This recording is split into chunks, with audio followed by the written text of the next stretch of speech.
Intelligence analysis always follows a dual track of analyzing what you can see and what you can't.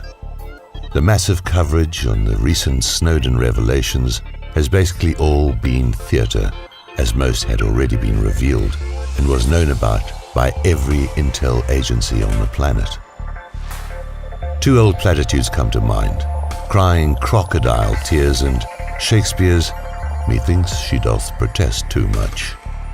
When you cut through all the smoke and mirrors, the essence is very simple. Snowden, like Assange, despite the huge amount of classified material with all the embarrassing things that involved so many countries, neither of them seem to know anything about the massive Israeli espionage that is carried out all over the world.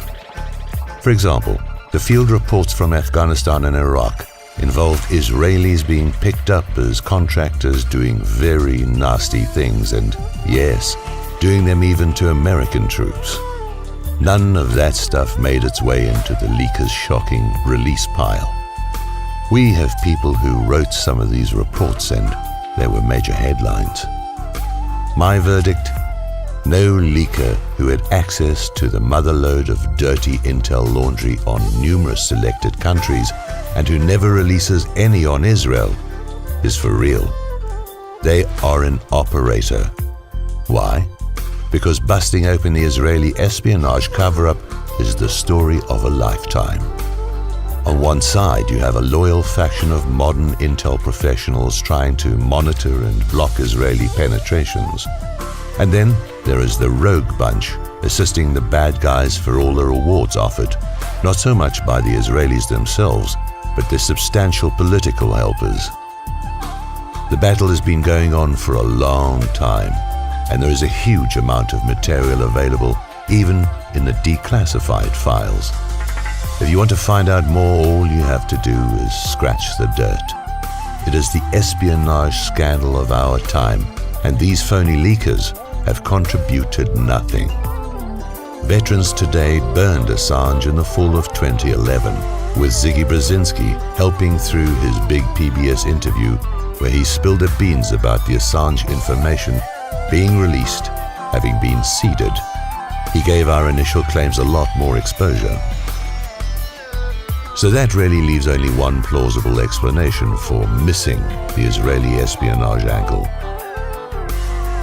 Remember, it would be impossible for a really connected leaker not to know about it. And if Assange and Snowden were really these altruistic goody-goodies who cry about the public's right to know how they are being abused by the government spying on them, then why would they give the Zionists a free pass for doing it to all of us?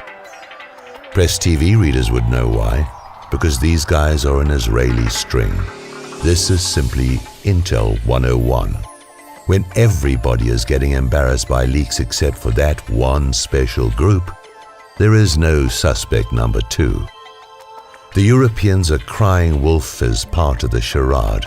Also, they all have been doing similar communications intercept spying on their own people, and more than a few of them in conjunction with the US under sharing arrangements. The beginning of this came from the alleged 911 hijackers. They had spent time in various European states and moved around different legal jurisdictions as the most normal tactic of that era for avoiding close monitoring by counterintelligence services. Communications intel people did not want to get caught being responsible for missing another major attack, so it was open city on collecting everything they could by whatever means available. The NSA name for it was Total Awareness. This sometimes would include having other jurisdictions do things that were illegal for you to do in your own country. For example, years ago, Canada intercept sites could collect material on Americans and we on them, and both could testify that they were not collecting communications domestically and be telling the truth technically, but they were never asked about whether there was a sharing arrangement with anyone. This is part of the theater of congressional hearings, what does not get asked. The Israelis have a huge appetite for intercept information, and they used their Jewish lobby political muscle to get their contractors inside many of their friendly country counterintelligence operations, especially communications. In the US, Michael Chertoff literally hardwired them with full promotion and protection from Bush and Cheney. Remember, this is the crowd, along with Rudy Giuliani, who are going to make Bernie Kerik Homeland Security Director after being a high school dropout and detective third class. He was nothing more than a sock puppet for his handlers, who would have been running the show. What kind of leaders would use a tragedy like 9/11 to put a totally incompetent person in charge of the biggest conglomeration of intel and law enforcement in history? Many were suspicious that they wanted to make sure that 911 would never be unraveled as to who was really behind it here in the US. Bernie would have been perfect for that. He's been out of jail a month now. So what we have going on is a cruel betrayal, not only here in America but in many countries. The war on terror has been used by elites as an excuse to get a very nice grip control over their populations, profiling them on a scale formerly only dreamed about. Why would this be necessary? The only real answer is a looming fear of public finding out what their governments had literally done to them, the extent of the corruption, and how thoroughly they have been pillaged. People learning that their countries had been stolen, that would make them dangerous. They would all turn against those responsible. The only defense for the elites then will be to quickly round up all those of a certain profile, those who had the leadership skills, the knowledge, and the network strength to fight back.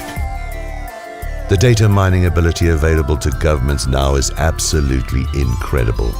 They can find out just about anything from anybody, but not on the Israelis, of course. Think about it.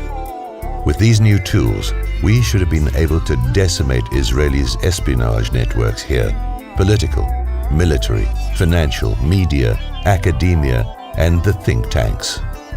How many Israeli intel networks have the Western countries broken up since 9/11? The answer is 0. The Zionists have compromised these Western nations in a variety of ways, with the primary tool being political espionage, as that is the pathway you use to get your people deeply embedded in all the important spots.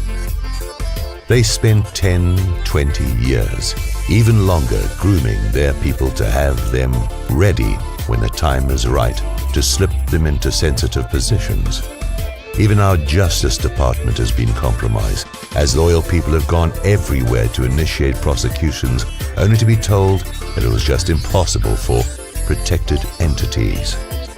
Assange and now Snowden are just sideshows, burning up the public attention time clock that could have been much better spent going after the really dangerous threats. You cannot involve the Israelis in anything and have any security. The two are mutually exclusive. The professional intel people all know this, but get overruled by the civilian leadership where that fixes in. To call these countries democracies is an embarrassment to the word. These are conquered countries where people sold the story about the tooth fairy and who are now struggling to outgrow their childish beliefs as their make-believe world comes down around their ears.